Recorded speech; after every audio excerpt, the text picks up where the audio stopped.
And this is Sangeeta. This guy.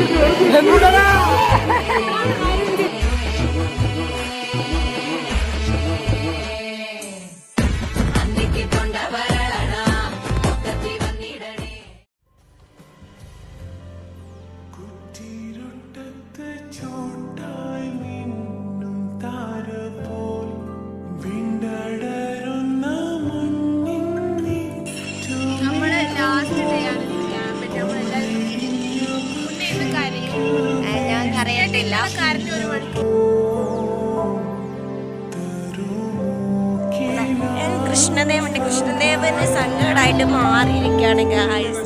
Krishnadev പറയൂ നമ്മുടെ ക്യാമ്പിനെ പറ്റി.